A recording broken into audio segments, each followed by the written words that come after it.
Our second high-impact practice is the common intellectual experience. The idea that all students in our program and on our campus will have some shared experience, some shared study, where they encounter and interact with the same content and the same questions, the same big ideas that can frame their college experience. Obviously, there's some overlap with the first-year seminar. If everybody takes a first-year seminar, well, that is a common intellectual experience. But the common intellectual experience can also come in the form of required core courses. Maybe everyone has to take freshman comp and, say, Christian ethics. Or maybe we have electives that are oriented around big questions. And so even if students are taking different courses, like maybe they have the option to take physics or chemistry, those courses are still oriented around bigger questions of, say, the role of science in society.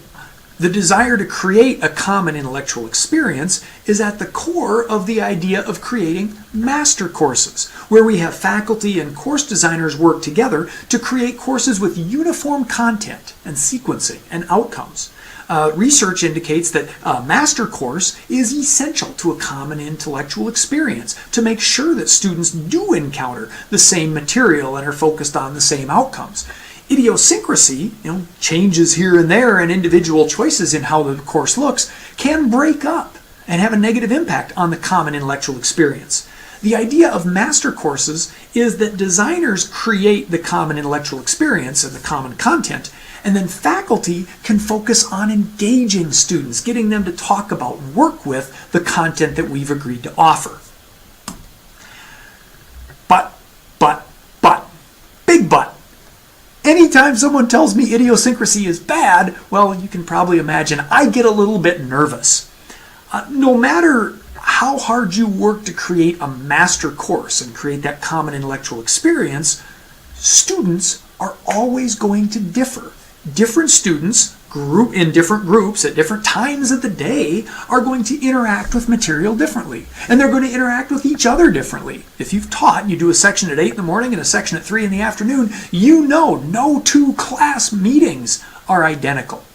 Likewise, no two instructors are identical. You have different profs, hand them the same master course, different instructors are still going to ask different questions and engage students in different ways with different styles. Well, you throw different instructors and different students into a room, and you're going to produce different experiences, even if everyone is reading the same book.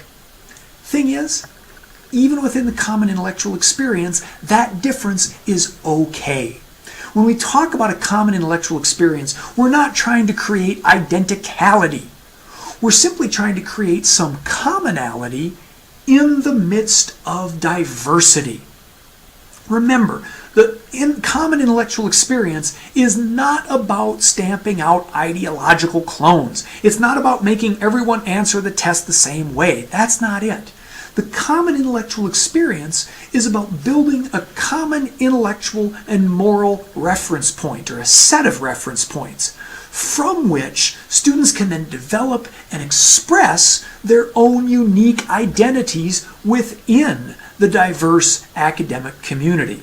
So there's some e pluribus unum going on here. The common intellectual experience is not about making everyone or every course or every instructor the same.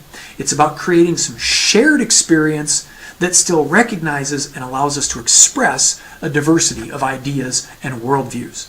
Approached in that fashion, a common intellectual experience with master courses will produce good results for your students.